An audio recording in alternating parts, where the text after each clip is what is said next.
rahasia kebahagiaan dalam rumah tangga.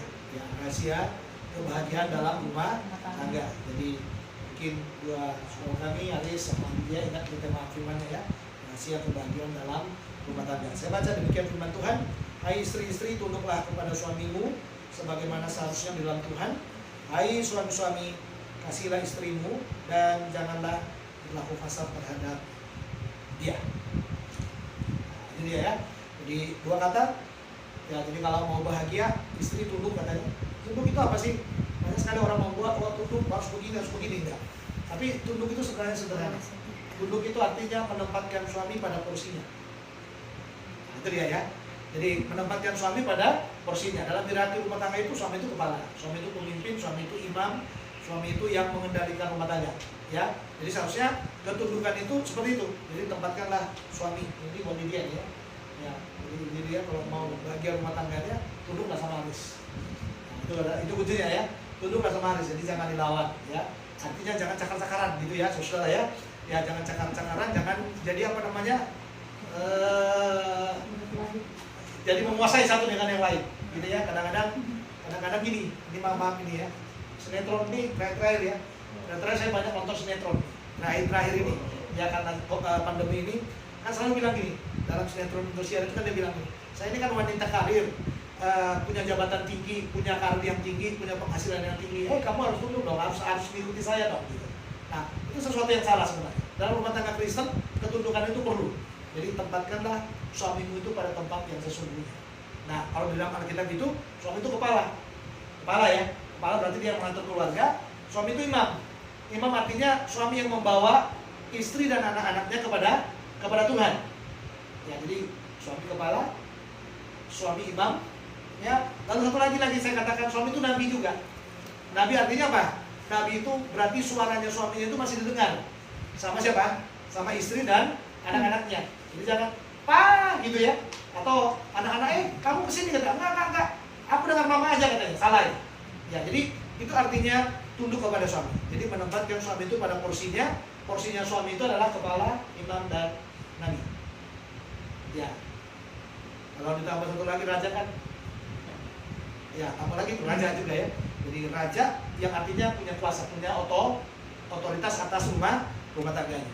Nah, yang kedua, rahasia kedua dikatakan, ayo suami-suami, kasihlah istrimu.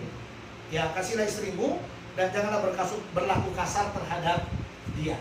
Nah, kasih itu apa? Kasih itu gini loh. Kalau dalam Alkitab itu paling sederhana kasih itu, kamu bisa menerima. Suami itu harus bisa menerima kekurangan, kelebihan, kehebatan daripada istrinya. Itu namanya mengasihi. Ya, jadi jangan gini. Ini harus di-lock nih. Jangan sampai dia bisa menguasai saya gitu. Nggak boleh. Biarin aja kalau dia berkarir, dia berkarir. Kalau dia berkembang, biarkan dia berkembang. Ya kan? Kalau dia juga lebih hebat dari kita, nggak apa-apa lebih hebat. Apalagi di luar sana kalau misalnya dia lebih hebat, ya nggak apa-apa juga. Tapi kalau dia pulang ke rumah kan tetap jadi istri. Yang harus dikasihi atau jadi istri yang tunduk kepada suaminya. Nah, makanya dikatakan di sana, hai suami-suami kasihlah istrimu dan janganlah, nah ini satu lagi, berlaku kasar. Yang berlaku kasar terhadap dia. Berlaku kasar itu nggak harus mukul loh. Zaman sekarang ini kalau disebut orang berlaku kasar itu kadang-kadang nggak mukul, kadang-kadang nggak bikin KDRT dia. Tapi apa? Kata-kata, apa lagi? Ketidakpedulian, ketidakhormatan, ya kan? Nah itu sebenarnya kita sedang berlaku kasar kepada apa? Kepada istri kita. Ya, nggak kebetulan ya. Hari ini kami merayakan ulang tahun ke-21 juga, ini jadi samaan nih. Ya, tapi 21 tahun menikah itu memang itu nggak gampang loh melewatinya. Bagi saya secara pribadi ya, nggak gampang melewatinya. Ya apalagi udah makin sana kan makin kenal.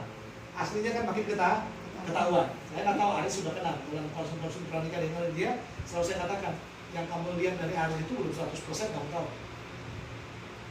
Sebaliknya juga ya, yang dilihat oleh Aris terhadap dia itu juga nggak 100% itu. Ya, kebenarannya gitu ya. Nanti bagaimana kebenarannya? Waktu menjalani, waktu hidup bersama-sama. Nah itu bakalan ketahuan mana yang keras, mana yang nggak mengerti. Nah di sinilah fungsi apa?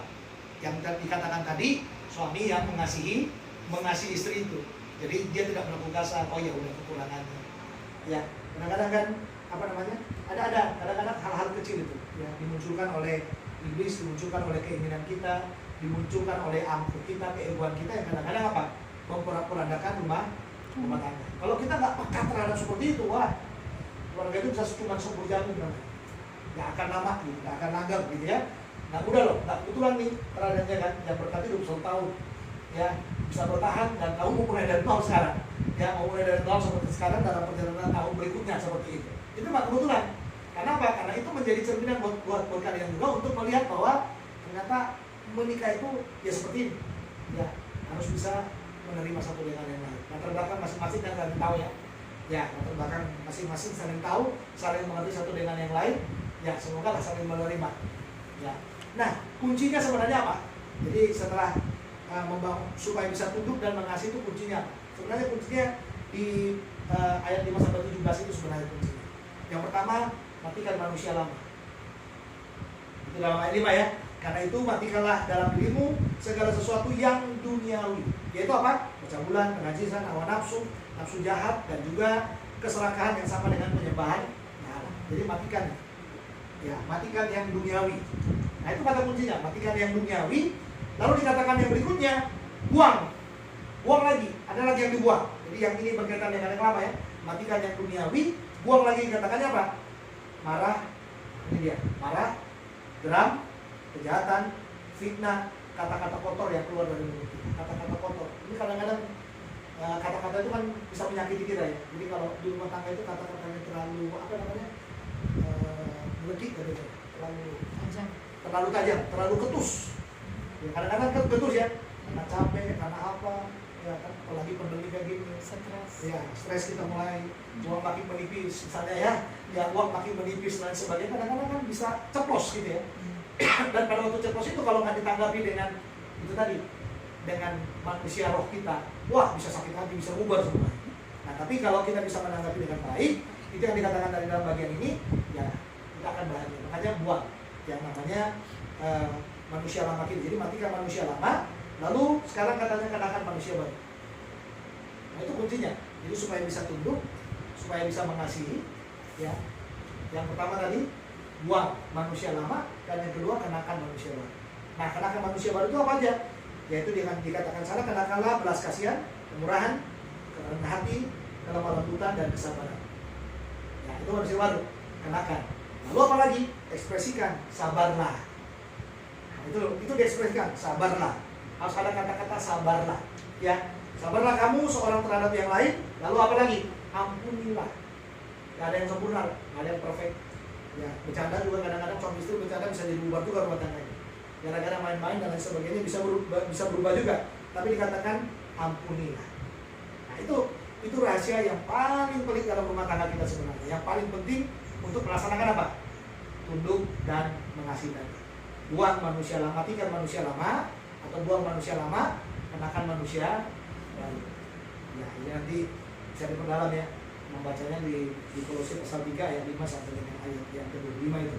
Nah, ayat Kolose pasal 3 ayat yang ke-5 sampai dengan ayat yang ke-17, dan juga intinya tadi di Kolose pasal yang ke-3 ayat 18 dan ayat yang ke-19 itu.